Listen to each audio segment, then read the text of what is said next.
Peter Baker is a reporter at the New York Times. He is an author. He has just published a new book called The Divider. Congratulations, Peter, on another book. Thank you. Appreciate it. You know, I know when you and I talked before you started writing this book, as you were in research. Yeah. And I said, you know, are you really, after so much has been written about Donald Trump, do you really expect to find much that is any more enlightening and any more bizarre than we've already heard? And I see in the chapters of the book, I mean, there's a lot of really interesting anecdotes there. But is there something that jumps out at you that you suddenly digested that maybe you hadn't quite understood before writing the book?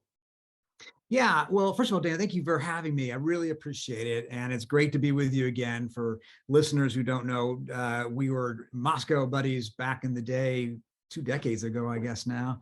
And one of the things that struck us was that some of the themes you and I and Susan Glasser saw in Moscow 20 years ago, we're now grappling with here.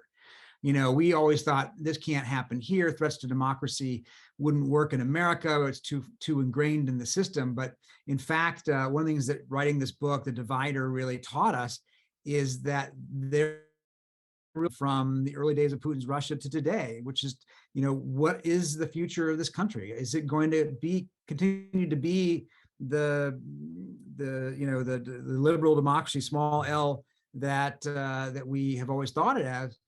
Or are we heading in a different direction? And so you ask what's new, what we found. I mean, on the one hand, it turns out there is more to learn, right? In terms of individual storylines, things that we thought we knew, but we learned a whole lot more about, things that we never heard about that we have in this book that have never been out before. But I think the broader stroke, the big through line of it, the history, the reason to write this book is to try to look at what happened in the broad sense. And January 6th was not an outlier. It was not an aberration. It was the inexorable culmination of a 4-year war on institutions in Washington that started on January 20th, 2017, and it goes all the way through the end. And that's what we wanted to try to do with this book. It's the only book that tries to capture all 4 years of his presidency and make sense of them.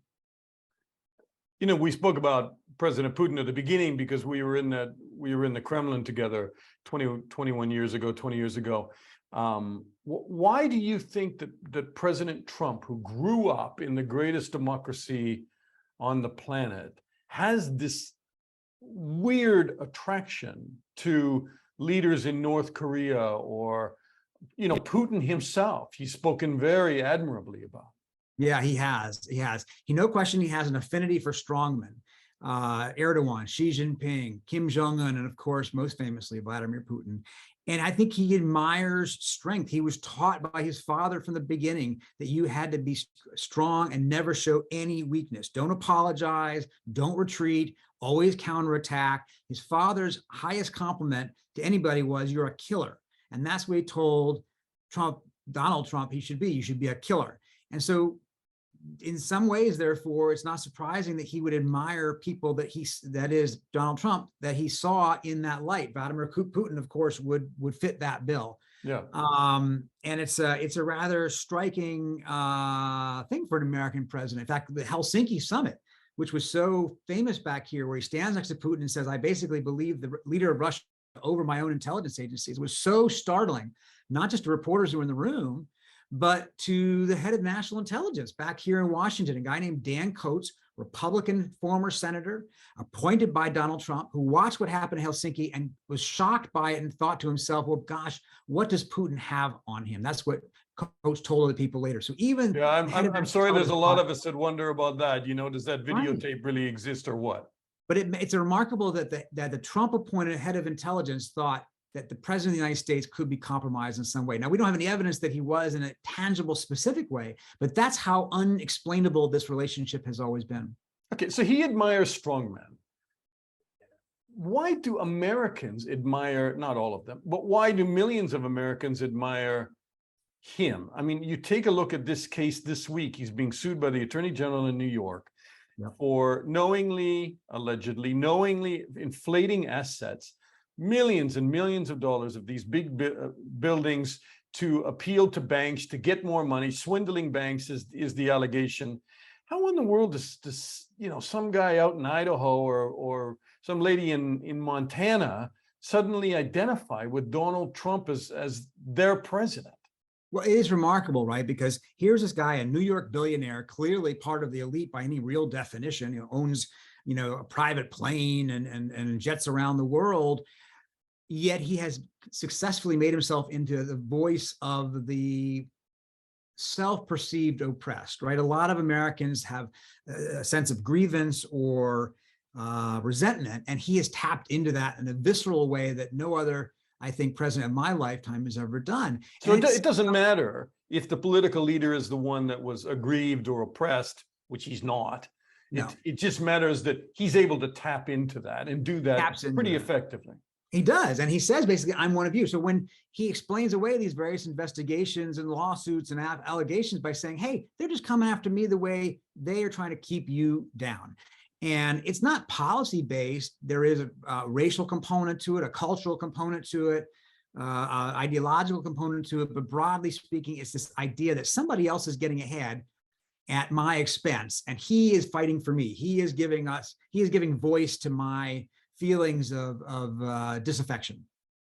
Donald Trump's White House chief of staff, Kelly, that's part of that is in your book, that he bought a book that was written by mental health professionals that basically warned that President Trump was psychologically unfit for the job. And then in your book, he tells you that he used it as a guide in dealing with the president.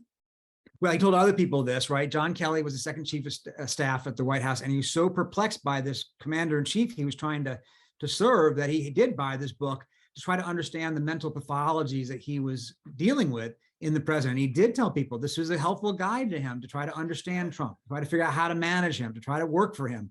And it tells you something. And this is something that he wasn't the only one who felt this way. Number of people who worked for Trump told us after he left office. All this research, by the way, in this book has been done after he left office. Nothing was held back while he was in office, which I know some people wonder about. But a lot of people after he left office told us that they too were concerned at the time. Cabinet officers would even debate each other. Is he crazy, or just crazy like a fox? And so this is a common concern inside the halls of this presidency. And John Kelly also, he complained to Kelly, why are my generals not like German generals? Exactly. And Kelly, a 4-star retired Marine general, was stunned by this. He said, what generals do you mean? The German generals in World War II, he says. Well, those are the Nazi generals for Hitler. They tried to kill Hitler 3 times, And Trump's like, no. And his view of the German generals, as he calls them, is that they were phenomenally loyal, and that's what he wanted. And that's really anathema to the American system of an apolitical military. And this bothered not just General Kelly so much, but General Joe Dunford, who was the chairman of the Joint Chiefs of Staff, his successor, Mark Milley, any number of generals. One general, Paul Silva, even told him when Trump was pushing to have this military parade down the streets of Washington, that's not what we do. That's what dictators do, the general told Trump, which didn't convince him otherwise. And by the way, they're talking about, the Republican Party is talking about, if they come back to power, about grilling and going after Mark Milley, correct? That's exactly right. Milley to them has become a symbol of the opposition, of the resistance. Yeah. And Milley was appointed by Trump, but he found Trump so disturbing that at one point he writes him a letter of resignation, doesn't submit it, but writes a letter of resignation that we get hold of, first time ever published in this book. And he says remarkable things. I think you're doing grave damage, grave harm to this republic, he writes. He says, you're rooting the international order, he says. He says, you don't understand or agree with the values that America fought for in World War II. It's an astonishing letter. I've never seen anything like it written to an American president before. He didn't send it. Instead, he decided to stay in his job and, quote, fight from the inside, as he put it to his staff, not to disobey legal orders, but to try to maintain the integrity of the U.S. military and keep it from being used as a political pawn. We're not going to get a second round like that, right? There isn't going to be other people in the White House next time, if there is a next time, that are going to be in the position to moderate President Trump. This is why this book is important. It's not just a work of history, but actually in some ways, a live action account that will tell us what the next term might be like. And one of the things that we were told by a senior national security official, which was really interesting, is that Trump learns to adapt. Not he learns in an informational sense, he's not a policy maven by any stretch. He still doesn't really understand healthcare as he wants admitted, but he learns how to make things happen the way he wants to. So this national security advisor was in the Oval Office almost every day for quite a while, compared him to the Velociraptor in Jurassic Park. And you remember in Jurassic Park, the Velociraptor, this very scary scene, the kids are hiding in the industrial kitchen behind the closed door, and the Velociraptor has learned how to open the kitchen door handle, something a dinosaur you would think would not be able to do. And this national security advisor likened Trump to the Velociraptor. He's learning how to use the apparatus of government. In a second term, he wouldn't have a John Kelly. He would have more people like Mark Meadows, who were more willing to go along with him, who agreed with him, who were more deferential. That's a hell of an analogy. Tell me what Lindsey Graham called Trump when you were talking to him. Yeah, and Lindsey Graham, of course, ran against Trump for the nomination in 2016, then turned around and became like his best buddy, at least in the Senate, and chief ally in so many ways. But he told us at one point, he says, yeah, he's a lying mother effer. But then he added, the podcast, you're allowed to do it. Yeah. Okay, well, anyway, we get it. We get it. Pardon my French, but he says he's a lying motherfucker. But then he added, he's a lot of fun to hang out with. And Graham, like others, seemed to be taken in by this notion of access, that he was there with the king, if you will. And he said that people were so taken with him in the Republican Party. I don't. Still 50 people on our side, he said. We're smart people, I think. We've been journalists for a while. This is what I don't get, is that you and I will sit here and furrow our eyebrows a little bit and talk about, or as Susan Glasser said on CNN, sitting next to you in your interview there, she said, it's a 5-alarm fire on democracy, right? Yeah. But Lindsey Grahams of the world and members of the Republican Party, what, they think that it's not so serious and that it's just torqued up by the left-wing media, or they don't see this dire threat to the system. No, they don't. They don't. They think this is, you say, this is all the Democrats and their friends in the mainstream media, all just sort of like being political. Now, having said that, a lot of Republicans do share the same concerns about Trump, even if they're not willing to say it. They have been cowed into silence, if you will, but there's an awful lot of Republican office holders anyway, who believe that Trump is dangerous, hope that he won't get the nomination, hope that he does go away and they can kind of reconstitute their party, but they're not willing to say so. And why aren't they willing to say so? Because those who do have gotten punished successfully. Trump controls the party. And so people like Liz Cheney, who loses her primary election, and the 9 others who voted to impeach him in the House in 2021, all of them practically are going to be gone in the next Congress.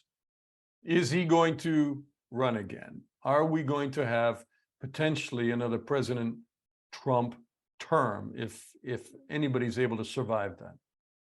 Well, it's very possible he runs again. I mean, a lot of this depends on the investigations and so forth. He may view that as a motive to run again, either because he thinks it's going to provide protection for him, or because he thinks he can rally the base as a victim of this persecution. So that may encourage him. We'll know more after the midterm, though. It depends in part on how well the Republicans do. If they do really well in the midterms, which historically they should, Trump may view that as a validation and a reason to run. If they don't, if some of the candidates he basically handpicked go down and they cost them their chance to take over the Senate, for instance, there may be something of a blowback in the Republican Party who begin to think maybe he's not worth the effort.